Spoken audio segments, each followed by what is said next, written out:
Did you really come here, you subcontractor? This place is too fancy for poor folks like you. Get out of here. We received an invitation to David's wedding, but shockingly, there was no seat for me. David often harasses employees of Johnson Parts Manufacturing, but I am the one who is in charge of dealing with David and bears the brunt. So I had a feeling I might be targeted at this wedding. However, I never expected to be invited only to be told to leave. But if he thinks he can rely on his position and go too far with his harassment, I have a plan. If there's no seat for me, there's no need to stay at this wedding I didn't even want to attend in the first place. All right, let's go. It seems David wants us to leave. Yes. I called out to my employees, and we left the venue. David, looking shocked, tried to stop us, but we ignored him. If we're told to leave, why should we stay here? Later, David and Brian came to Johnson Parts Manufacturing to confront us for embarrassing them at the wedding. However, David didn't realize that he was the one being cornered in this meeting room. It's time for him to apologize for all his past misconduct. I'm Robert, 53 years old. I used to be the head of the sales department at Johnson Parts Manufacturing, a company that makes components for car production. I was pretty good at my job and well liked by my subordinates and the company president. However, since we were essentially a subsidiary, we had no choice but to comply with the main contractor. So today, as usual, I'm heading to the rough-mannered main contractor with a sigh. Even though you're a subcontractor, you're getting quite cocky. Do you know who's giving you work? Show some more sincerity. It's David, the manager at Johnson Motors, yelling that during our business meeting. Johnson Motors manufactures cars, and Johnson Parts Manufacturing supplies the necessary components. In other words, David is the main contractor, and I'm the subcontractor. With this kind of hierarchy, David always approaches me in a high-handed manner whenever we discuss business. If we lower the price any further, the quality of the parts will decrease and affect the quality of the cars. Therefore, it's difficult to reduce the price. Subsidiaries really are just second rate. With all your poor employees, you probably can't even think straight. We're unlucky to have to deal with a company like yours. It's true that Johnson Parts Manufacturing is a subsidiary, and our employees' salaries are lower compared to those at Johnson Motors. However, assuming that our employees are all poor or not smart is wrong. The current price is already the result of repeated trial and error within the company to lower it as much as possible. It's sufficiently low, and there's no reason to be pressured into reducing it further. There's no obligation for us to match your standards. Find a way to manufacture cheaper and contribute to our profits. But we've already verified this thoroughly and reduced the price as much as possible. So you're okay with us cutting off the business deal? You haven't forgotten that without our orders, you have no work, right? That's not what I meant. I'm just explaining our current situation. I want to retort so badly. But if we lose the business with Johnson Motors, our profits will take a significant hit. The company's basic policy is to maintain the relationship with their company.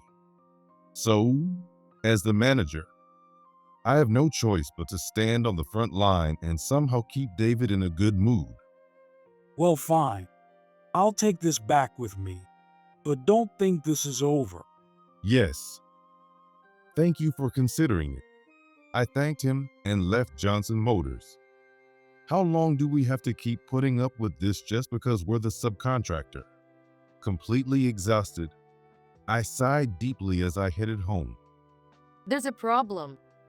One of the employees shouted as soon as she came in. She was holding a white envelope with a large name written in the center. Then In a loud voice that everyone in the department could hear, she announced the devastating news. We've received wedding invitations from David. Then, several other employees raised their voices in response. I got one too. Me too. So, who all got invited? I went around the company asking who received an invitation. Counting them up, it turned out that about 30 employees who had worked with him were invited. Johnson Parts Manufacturing and Johnson Motors are inseparably linked. Considering that, it made sense that many of our employees were invited. I couldn't help but suspect it was some kind of harassment. But considering our future relationship, we couldn't afford to decline without reason. David is getting married at his age? How did he even find someone? Well, it's not like no one gets married in their late 40s. David is indeed in his late 40s. Many people give up on marriage at that age, but maybe he found someone attracted to his position as a manager rather than his age. What should we do, Mike? Earlier, when I was asking around the company about the invitations, I reported the situation to Mike, the president of Johnson Parts Manufacturing. He was working in his office but came out to join our discussion. Considering his personality, unless someone has an unavoidable reason, it's better for everyone to attend. It'd be troublesome if he cuts off our business over a grudge. Hearing that, the employees frowned. Many of them were probably hoping to find some excuse to skip his wedding. Attending could mean becoming a target of his harassment. And who knows what kind of ordeal we might face during the entertainment. Besides, if we don't provide above average gift money for his wedding, we'll be his target. Spending a day off at the wedding of someone you don't even like isn't worth it, no matter how fancy the meal. We really have to go, don't we? I'll send my RSVP tonight. This is just terrible. Faced with this unexpected situation, the mood in the department turned completely gloomy. Dealing with David in business was already depressing, and I never thought we'd have to attend his wedding too. He always looks down on us. I can't understand why he would go out of his way to invite us to his wedding. Time flies, and soon enough, David's wedding day arrives. We put on our suits, got in the car, and headed to the wedding venue. We made sure to bring gift money in an above average amount so we wouldn't have any trouble. I chose a parking spot a bit further away and parked the car before heading to the venue. We walked through a garden filled with colorful flowers and entered through the garland-decorated entrance. The polished tile floors and chandeliers lit up the room. The dazzling interior was fitting for a wedding. The soft, elegant background music added to the sophisticated atmosphere. The venue was quite large, likely accommodating about 100 guests. Looking around, I saw that many guests had already gathered, but there was still time before the ceremony started, so David wouldn't be angry about us being late. I went to the reception and introduced myself. My name is Robert from Johnson Parts Manufacturing, and we always appreciate his business. After handing over the gift, I began looking for my table. Since I didn't see David around, I thought I'd find my seat first. So, I looked around the tables where Johnson Parts Manufacturing employees were seated, but I couldn't find my seat. What's going on? It could be a simple mistake, but I have a bad feeling about this. Isn't that Robert? The voice calling out to me as I stood there in confusion was David's. I looked up and responded, "David, congratulations on your wedding." Oh, thanks. When I greeted him, David responded with an overly smug grin. He didn't seem genuinely pleased to be celebrated at his wedding. You looked like you were having trouble. Is something wrong? Well, I couldn't find my seat. Where is it? That's right. There's no seat for you. What? Stunned by this revelation, I exclaimed in surprise. Seeing my shock, David laughed even louder and said, Did you really come here, you subcontractor? This place is too fancy for poor folks like you. Get out of here. I couldn't immediately grasp the meaning behind his words and felt confused. I was invited and had sent back my RSVP, yet he was telling me to leave. I couldn't understand what he was thinking. But David, didn't you invite me? I didn't think you'd actually come. You're supposed to know your place and decline such an invitation. I tested your manners, and you failed. I guess Johnson Parts Manufacturing is full of uneducated poor employees. David mocked me with his twisted logic. I wanted to tell him that you were the one lacking manners, but I was so stunned by his treatment that I couldn't find the words to respond. I expected him to be inconsiderate, even at a celebratory event like a wedding, but to use his wedding for something like this. What is he thinking? There's no seat for you. It's useless to stick around. If you've handed over your gift, your job here is done. Leave. Employees who noticed our argument were now watching us. They seemed worried about me, as I had unfortunately caught David's attention. Even Johnson Motors employees looked somewhat concerned, indicating that David's tyranny likely extended within his own company too. I didn't know what to do at first, but being treated this way, I realized it was foolish to keep going along with it. I made up my mind and told him, "All right, let's go." It seems David wants us to leave. Yes. When I said this, all the employees sitting or standing around immediately got up and headed for the exit. All the employees were reluctant to attend this wedding, but they came because they had to maintain future business relations. However, since David invited us and then told us to leave, there was no point in staying. It's probably better for both sides if the Johnson Parts Manufacturing employees leave. Honestly, I didn't want to waste my day off on a wedding like this. David has harassed us so much. Why should we be celebrating him? As about 30 employees walked out, all complaining loudly, everyone present, such as family members of the bride and groom and Johnson Motors employees, looked on in shock. David himself was also taken aback by their actions. He might have expected us to beg to stay, but he didn't anticipate that we would all start leaving at once. Seeing his stunned expression, I added, "The truth is, everyone is exhausted from work and not in the mood for your wedding. If there are no seats, it's actually convenient for us to leave now." Wait, do you really think this is okay? Why not? There are no seats, so leaving is the obvious choice. We were told to leave, so we're just doing that. It's as simple as that. Why is David so desperate to keep us here when he's the one who told us to leave? Whether it's because he's frustrated that we aren't doing what he wants, or he doesn't want a lot of empty seats at his wedding, he's clearly upset. If you all leave, the venue will be half empty. It'll be an embarrassment for me. You know what that means for our future business, right? You say that, but wouldn't our presence here embarrass you even more? After all, we're just poor subcontractor employees and not fit for such a grand occasion. We're honored to be invited, but we'll take our leave to avoid causing any inconvenience. Well, that's true, but damn it, you're just full of excuses. Honestly, I wondered if it was wise to speak this way to David, the main contractor's manager.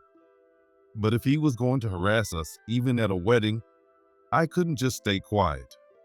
I could foresee even more harassment during the reception activities. It might have seemed over the top to act so boldly, but I saw Mike in the distance nodding in agreement with my words. He seemed to be supporting my actions. We'll take our leave. Now we can finally relax today. Hey, wait. David tried to stop us, but I didn't look back and left the venue.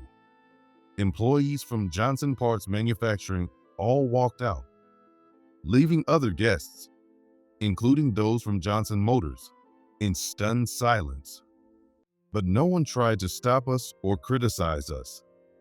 They probably understood who was in the wrong in this situation. Inviting me without even having a seat prepared was truly over the line.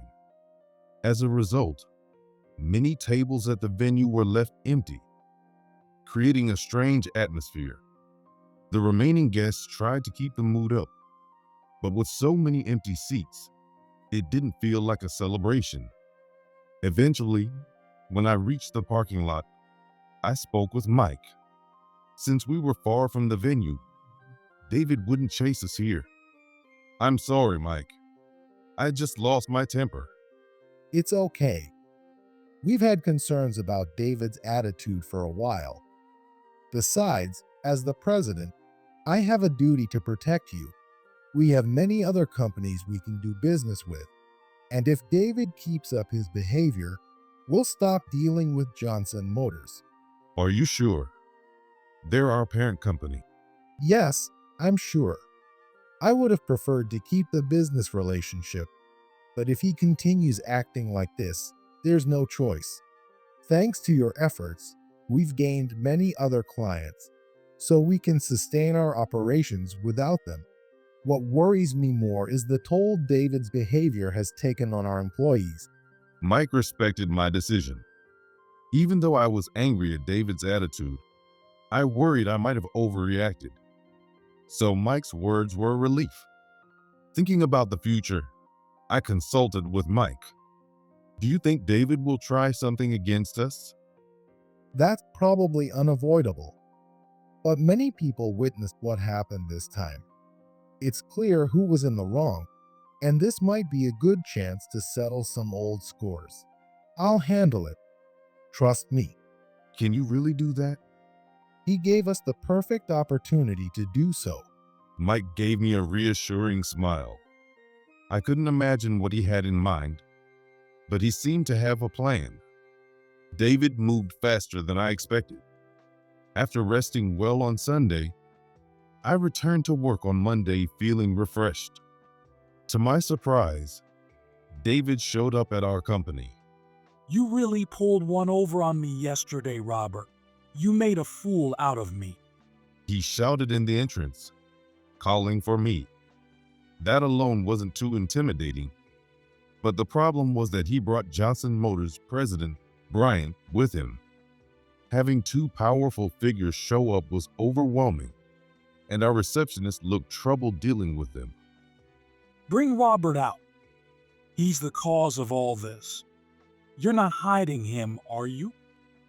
I might have gone too far, but I didn't expect David to bring Brian along, and our employees were shocked. The fact that they came together showed how serious Johnson Motors was. They were undoubtedly furious about what happened at the wedding. Don't forget that you're just a subcontractor. I'll cut off business with your company and crush you. Remember who's been giving you work all this time. Hearing David's angry shouts from the entrance, I sighed. He probably wouldn't calm down unless I faced him. After informing Mike about their visit, I went to meet David and Brian. I escorted them to the meeting room. Mike, having received my report, joined us there. You know why I'm here. I expect your apology for all of you walking out of my wedding. David sat on the sofa, kicking the table to intimidate us. Boycotting my wedding and leaving huge empty spaces in the venue ruined the atmosphere. You understand that this is unforgivable and grounds for cutting off our business, right? He was angry, but there was a pleased smile on his face. He seemed delighted to have found the perfect opportunity to corner us. However, he didn't realize that he was actually the one cornered in this situation. The meeting room had only one exit, no matter how dire the situation became for him. There was no escaping. It was time for him to apologize for his previous misconduct. Come on, Brian, tell them. Actually, I need to apologize. David was in the wrong. I'm sorry. Instead of blaming us, Brian apologized. David was stunned by this action, which was completely different from what he had expected. What? David must have thought that he could start blaming Johnson Parts Manufacturing, eventually cut ties, and bankrupt us. However, with Brian starting to apologize, things were heading in a completely different direction from what David had planned. Brian, what's going on? We're supposed to teach these subcontractors a lesson for ruining my wedding and embarrassing us, right? Be quiet. Do you even realize what you've done all this time? And then at your wedding, despite being the groom, you acted so rudely. Brian raised his eyebrows and reprimanded David. What was about to begin wasn't an accusation against Johnson Parts Manufacturing, but an apology from Johnson Motors for David's continuous misconduct. And the only one unaware of this was David. Brian sighed heavily, looking exasperated. I didn't know his true nature, but I never imagined he was doing such things behind my back. I also heard from Mike. Are you out of your mind, persistently harassing a business partner? What are you talking about? We're supposed to be discussing Robert's disrespect, right? You're the only one who thinks that, David, I said, looking at David, who still didn't understand this situation. David looked up, stunned. We're all here to reach a common understanding about how to deal with you between our two companies. What? Then why did Brian lie about holding Johnson Parts Manufacturing accountable? To ensure you would come here, of course. If I had told you we were discussing your behavior, would you have come? Well, Of course, he wouldn't have. That's why no one told David the real purpose of today's meeting. Hearing the two presidents' words, David realized he had been set up and stood there in stunned silence. It was clear they had coordinated their actions and come here together. I wasn't part of their initial conversation, but they likely contacted each other and planned this after the wedding.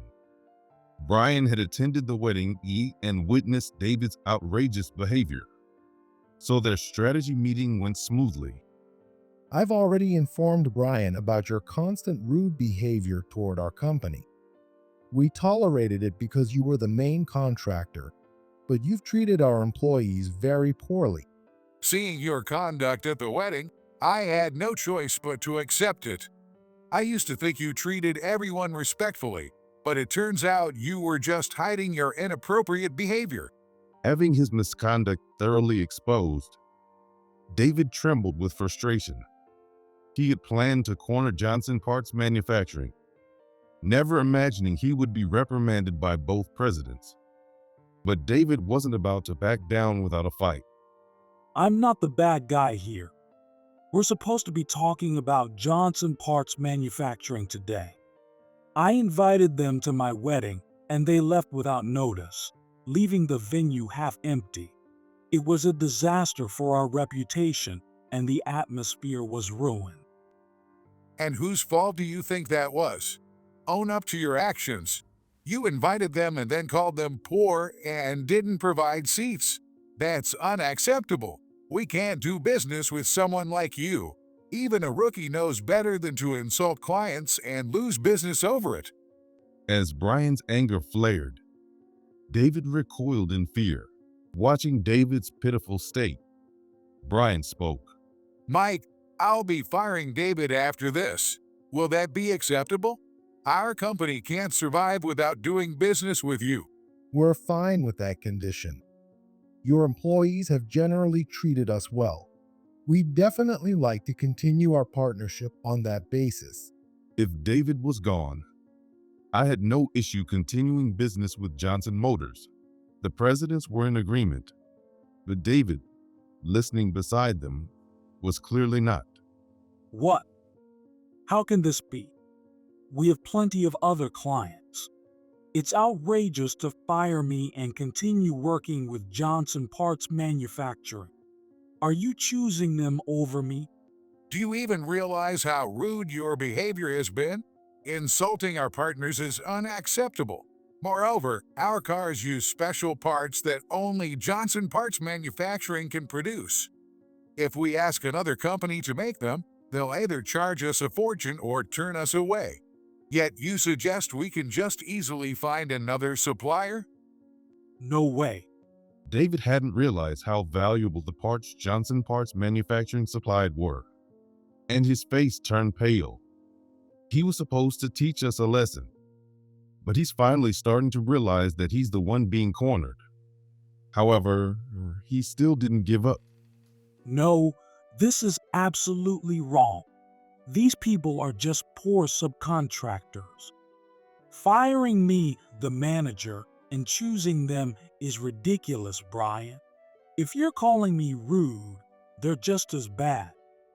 They boycotted my wedding. So we've been saying it's your fault. At that moment, a woman entered the meeting room, responding to David's stubborn words. All eyes turned to her. Emily. The person who entered the room was Emily. She was David's bride. David's face turned pale, realizing she might have heard everything. Brian explained to him, who was still frozen in shock. She's been listening from the next room. She wanted to know the truth about why the wedding turned into such a disaster. I invited her here, and she agreed to come. Knowing David's true nature, she was likely feeling a whirlwind of emotions inside. Emily was trembling, trying to suppress the surge of emotions within her. Emily, it's not what it looks like. What do you mean it's not? Her voice was low and filled with anger. I wondered why our wedding, which should have been a happy occasion, turned out like that. Why were there so many absentees at our once-in-a-lifetime special day? When I asked, you told me, Johnson Parts Manufacturing did it to spite me. I'll make sure they pay for this, right? That's right. That's why I came here today. But the employees from Johnson Motors told me the truth, that you were the one harassing the employees of Johnson Parts Manufacturing. What? It seemed that many employees at Johnson Motors couldn't stand David's tyranny any longer. So they secretly informed Emily of his misdeeds, hoping he would finally face the consequences. I didn't know who was telling the truth or who ruined the wedding, so I came here to find out. After listening to everything, I finally understand. Emily glared at David. If you weren't at fault, I thought we could still get married and be happy despite what happened at our wedding. But it's completely different from what you told me. You were the one who told them to leave. I can't believe it. It's not like that. There was a misunderstanding. What kind of misunderstanding makes everyone leave? You clearly told them to go. Still furious, Emily continued. And I hear you've been looking down on and harassing your business partners instead of considering them? At your age, acting like a bully because of your position is pathetic. You're shameless. That's because they're subcontractors. I'm in a higher position than them. So it's only natural for me to make demands on them. Don't try to dress up your bullying as making demands. You weren't giving reasonable instructions. What you were doing was pure tyranny. She continued her tirade. And you kept your previous marriage a secret from me. Your parents begged me to marry you, saying this was your last chance. What are you talking about? That's why you wanted to delay the official registration, right? Once I saw the paperwork, I'd know you were divorced. You thought once the ceremony was over, I wouldn't be able to back out. Don't take me for a fool. A shocking truth was revealed from her words. It seemed David had been divorced before. Considering he was nearly 50 and his personality, it was no surprise that he had a history of divorce. I heard the reason you divorced your previous wife was because of your condescending attitude towards her. So why haven't you changed that behavior with your business partners? After we got married, you'd treat me the same way, wouldn't you? I know we won't be happy, so I can't stay with someone as rude as you. Wait, Emily. David tried to plead with Emily, but she turned away and left the room. I absolutely will not marry you. I've already told both our parents that I'm not going through with it, and I'll be billing you for all the wedding expenses. It's not like that. Please listen to me, Emily. David reached out, but Emily didn't look back. She had completely lost her affection for him and walked away.